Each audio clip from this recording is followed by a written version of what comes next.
यदि ये गंदी लालसाएं उत्पन्न हो रही हैं तो थोड़ा शासन में लाओ अपनी इंद्रियों को, छूट मत दो। बहुत जीवन व्यर्थ कर दिया इन इंद्रियों ने, अब सावधान हो जाओ। तुम स्वतंत्र सिंहवत जीवन व्यतीत करने के लिए मानव जीवन प्रकट किए भगवान ने तुम्हारा। तुम इंद्रियों के गुलाम होकर, मन के गुलाम होकर, भोगों के गुलाम होकर के जीने के लिए नहीं आए हो मनुष्य देह में। देवता तरसते हैं इस मानव देह के लिए। क्यों? क्योंकि साधन धाम मोक्ष कर द्वारा, इसे साधना करके हम जीवन मुक्त महापुरुष हो सकते हैं। लेकिन नहीं, बस कोई ऐसा कुछ कर दे जिससे हमारा पति बन जाए, कोई ऐसा कर दे कि हम स्वस्थों को भोग भोगें, कोई ऐसा कर दे सारी झंझटें मिट जाएं।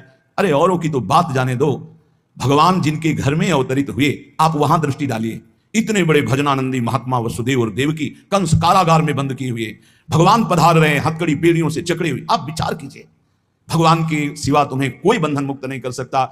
और सब तरंगे हैं, भगवान भगवान है, हमारी बात को समझ लो। भगवान भगवान है, भगवान के भाव में डूब करके सब भगवत स्वरूप हैं।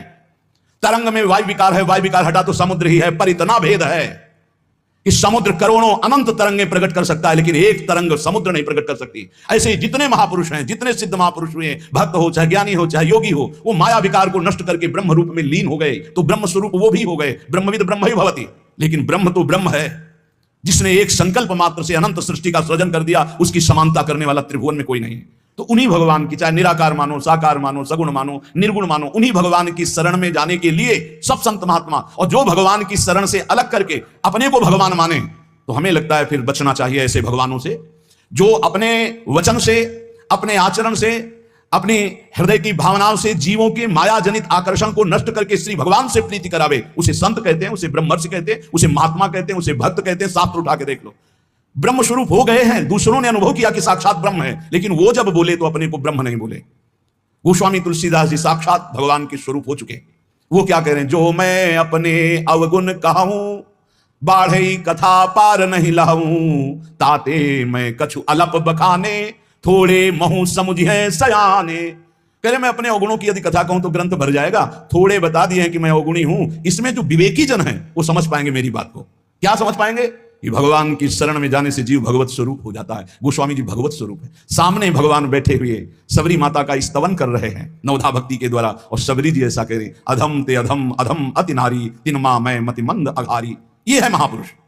भगवान के चरणारविंद की नाम की लीला कथा की वृत्ति हृदय में जिनके संग से जागृत हो, वही सत्संग है। हम लोग बड़े बावरे हैं। अरे तरंग कभी समुद्र प्रकट कर सकती है?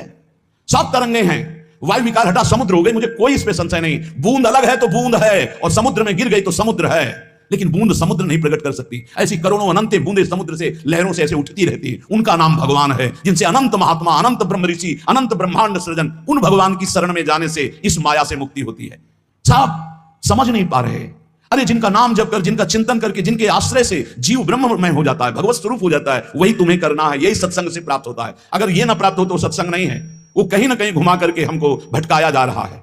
भगवान भगवान है, वही सबके हृदय में है। जो हृदयस्थ भगवान में तन्मय हो गया, उसमें और भगवान में अंतर नहीं, बिल्कुल मुझे संशय नहीं। पर भगवान भगवान है, इतना समझना पड़ेगा। उनके स्थान में कोई नहीं है, उनके समान कोई नहीं है, उनसे बड़ा कौन हो सकता है? ये भोले भाले जीव समझते नहीं, भागे घूम रहे हैं। उन्हीं भगवान का नाम जप करो, चीख चीख के कहते हर प्रश्न का उत्तर नाम है। अगर नाम जप करके देखो तो प्रश्न ही नहीं रह जाएगा, सब समाधान हो जाएंगे। और भागे घूमे तो कभी प्रश्न की कभी शांति नहीं होगी, संशय पर संशय उठता चला जाएगा।